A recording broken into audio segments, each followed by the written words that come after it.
Hello, my name is here in Milltown Cemetery. I'm writing a book at present. It's called The Little Book of Irish Soccer. I'm trying to celebrate those people, special people who contributed toward the history of Irish soccer. And one of those people was a gentleman called Jimmy Hasty. Jimmy defied nature. He lost his arm in an accident at Jennymount Mill on his first day at work at the age of 14, but undeterred, he began to thrive as a footballer, and he was signed up by Dundalk, and he reached the very heights by winning the league in 1963. Jimmy is buried here in Milltown Cemetery. His story is a very sad story, but it's a story of adversity and tragedy. He was assassinated in 1974 in October, and he became victim number 1085 of Northern Ireland's hate fest that was the Troubles. Jimmy was born in New Dock Street in Belfast in 1936. At the age of 14, he began work in Jennymount Mill at a linen mill. And on his first day at work, he was involved in an accident where his arm became entrapped in the machinery. He was pulling tow. He was brought to the hospital, and the surgeons decided to amputate his arm. And so at the age of 14, on your first day at work, you lose an arm. And that is a devastating thing for any young person to have to live the rest of their life. But what Jimmy did in adversity, he went back and he started playing football, and he made a name for himself. So Jimmy was 6 feet tall. Undeterred by losing his arm, he was signed up by amateur side Newry Town in 1958, and soon his goal scoring exploits brought him to the attention of Dundalk. From 1960 to 1966, Jimmy Hasty scored 109 goals in 169 appearances for Dundalk. In 1963, Dundalk were crowned league champions, and Hasty was again their leading scorer. In the European Cup the following season, Dundalk became the first Irish side to win away from home, with Hasty setting up the first goal in a victory over Zurich. Jimmy Hasty was a man who defied nature. He had a wonderful balance. He was an assured finisher. He was Irish football's most extraordinary and forgotten player. By 1965, injury had impacted on his career, and he moved to Drogheda United for one final season. Jimmy and his family settled in the New Lodge area of Belfast, where he found employment as a labourer in the docks. However, Northern Ireland spiralled into the sectarian abyss in the 1970s, and Jimmy Hasty became yet another innocent victim of the hate fest when he was shot dead walking to work on the 11th of October 1974. A taxi pulled up and he was shot dead. A policeman came to his aid and tended to him as he died in the street. Jimmy was 38 years of age. He left behind a wife and 2 children. So this is a grave that tells the story of a great sportsman. It tells the story of tragedy about a family he left behind. But he shone forever such a great period in the 1960s.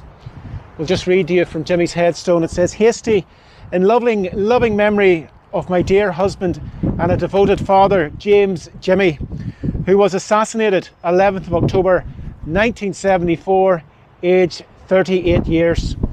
What a story this.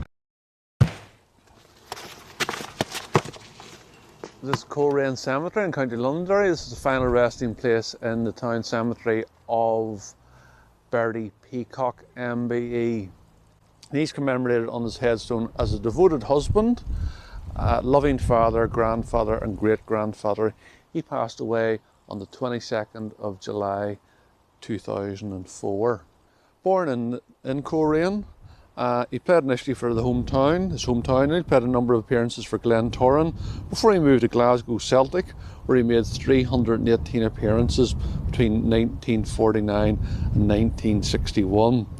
He then came back to Coleraine as player manager. Then he finished his career playing for the Hamilton Steelers in Canada. As part of his international career, he made 32 appearances for Northern Ireland between 1949 and 1961. Then he was the manager of his hometown side, Coleraine, from 1961 till 1974, and during that time he was 5 years in charge of Northern Ireland between 1962 and 1967. So, Glasgow Celtic's legendary Bertie Peacock. Following his death in 2004, a statue was erected in the town commemorating the stellar footballing career. He was also, prior to his death, instrumental in the setting up of the Milk Cup, still played as a Super Cup in his hometown, and the statue in the town centre is most striking. So again, the final resting place of Bertie Peacock, Glasgow Celtic legend, ex-Northern Ireland manager in Coleraine Cemetery.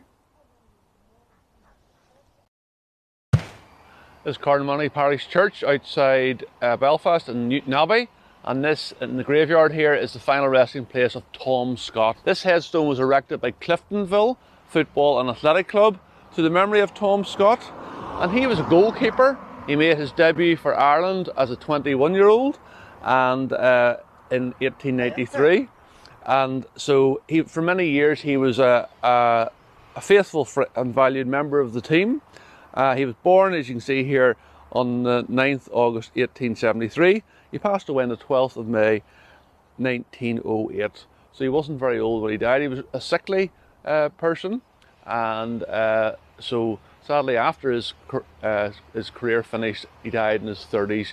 He played usually for Cliftonville, but he did briefly go over to Scotland where he played, and then he fell out with the team in Scotland, Partick Thistle, over money. He came back and he played for Cliftonville for the rest of his career.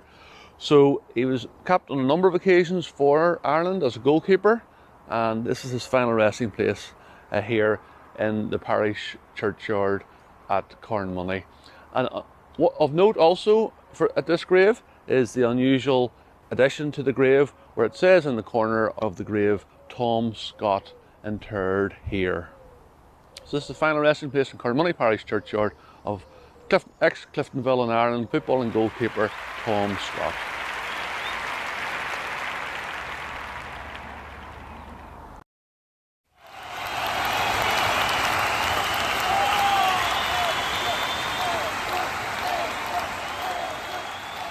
This is Larne Greenland Cemetery, otherwise known as the Town Cemetery. This is the final resting place here of Glentoran great Sammy Hughes. He's commemorated here in the middle as a loving husband, father and grandfather, called home 28th April 2011. So you can see on the side of the headstone the Glentoran logo. And Sammy Hughes was born in the Harryville area of Ballymena. Aged only 14, he signed for Cliftonville Youths before spells at Linfield and Larne. After a success at Inver Park, Kilmarnock wanted to sign him, but he actually signed for Glentoran with a £500 signing on fee. That began a happy association with the East Belfast club. The 1949-50 season was the beginning of the most successful period for the club.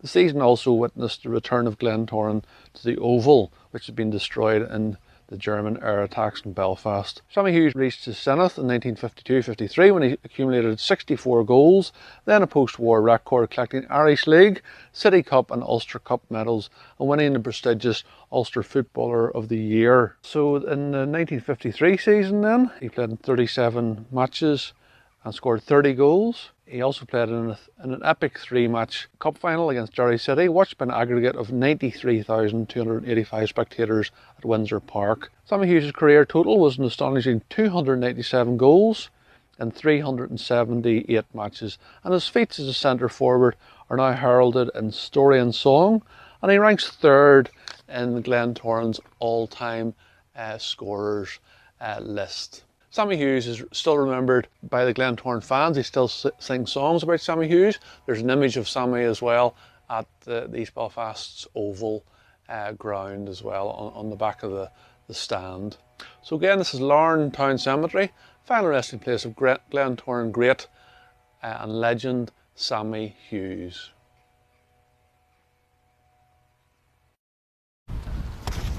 It's Coleraine Cemetery, County Londonderry, and this is the final resting place of the legendary Harry Gregg. As it says in his headstone, he was born in Tobermore, County Londonderry, on the 27th of October 1932. He passed away on the 16th of February 2020. He was a goalkeeper, as you can see from the representation of him at the top of the headstone, most notably from Manchester United, and he played there, made 247 appearances during the reign of Sir Matt Busby. Harry Gregg is also well known as being a survivor of the Munich air disaster of 1958, and he's sometimes referred to as the hero of Munich when he went back into the burning fuselage of the plane to rescue clubmates and notably his manager, Sir Matt Busby. He also played for Doncaster Rovers and Stoke City, as well as making 25 appearances for the Northern Ireland national team between 1954 and 1963, including the 1958 FIFA World Cup. Harry Gregg later went on to management with Carlisle United, Crewe Alexandra, Shrewsbury Town and Swansea City. Then when he came back after his retirement, he came back and lived in the Portstewart area, and he famously owned the Windsor Hotel at Portstewart for many years. He was very involved in youth football, and there is a Harry Gregg Foundation existing to this day. After he passed away and was laid to rest here on the 16th of February 2020, then this headstone was erected in his memory. So as well as the Manchester United logo, it has the Northern Ireland logo here. So this is the final resting place of Munich hero and Man United legend Harry Gregg.